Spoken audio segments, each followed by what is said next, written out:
Hi friends, ఈరోజు మన స్వప్న స్వగృహ కిచెన్లో మరో సరికొత్త వంటతో మీ ముందుకు వచ్చాను. అది వంకాయ ఆలు టమాటో కర్రీ అండి. దానికోసం నేను ఒక 5 వంకాయలను తీసుకున్నాను, కట్ చేసి ఈ సైజులో కట్ చేసి పెట్టుకున్నాను. 3 ఆలుగడ్డలండి, 1 ఉల్లిగడ్డ, 4 టమాటోలు, 3 పచ్చిమిర్చి, పుదీనా. ఇప్పుడు వంటలోకి వెళ్దామా.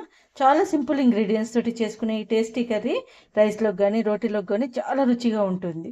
మీరు కనుక నా ఛానల్ని మొదటిసారి చూసినట్టయితే లైక్, షేర్ అండ్ సబ్స్క్రైబ్ చేసి చూడండి. ముందుగా ఒక గిన్నె పెట్టి అందులో ఆయిల్ వేయాలి. ఆయిల్ వేడైనాక తాలింపు గింజలు వేసుకుని, ఆయిల్ వేడైనాక జీలకర్ర, ఆవాలు వేసి వేగనిచ్చేసి, తర్వాత పచ్చిమిర్చి అండి, పచ్చిమిర్చి వేసేసుకున్నాం.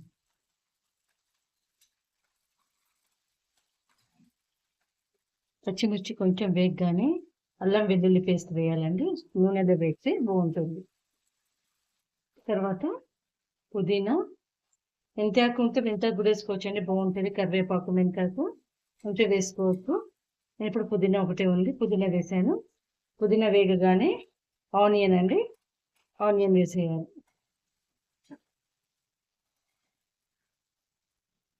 ఆనియన్ అనేది పూర్తిగా గోల్డెన్ బ్రౌన్ రానవసరం లేదండి, కొంచెం పచ్చివాసన పోయేదాకా వేగితే సరిపోతుంది. తర్వాత అదే ఆయిల్లో పసుపు, తర్వాత జీలకర్ర మెంతి పౌడర్ అండి. ఇది నేను ఇంట్లో తయారు చేసుకున్నది. జీలకర్ర మెంతి పౌడర్ వేసి కలిపేయాలి.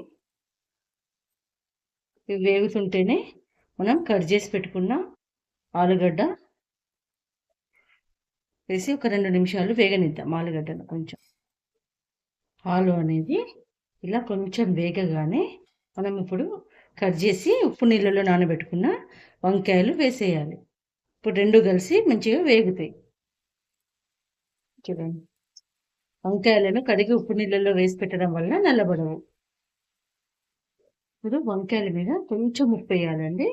ఉప్పు వేయడం వల్ల కొంచెం ముక్క మెత్తబడుతుంది, ఉడికినట్టుగా నీరూరి మెత్తబడుతుంది. చూడండి, వంకాయలు అనేవి కొంచెం ఇలా మెత్తబడ్డాక కట్ చేసి పెట్టుకున్న టమాటోలు వేయాలి. అన్నీ కలిసి చక్కగా ఉడుకుతాయి. పచ్చిమిర్చి అనేది మనం 2 వేస్తాం కాబట్టి కొంచెం కారం వేస్తున్నాను. మన రుచికి తగ్గట్టు ఉప్పు కారం అనేది ఎవరి రుచికి తగ్గట్టు వాళ్ళదండి. ఇప్పుడు మూత పెట్టేసుకుంటే అది సిమ్లో మంచిగా ఉడుకుతుంది. మనం కొత్తిమీర వేసేసుకొని బంద్ చేసుకోవడమే.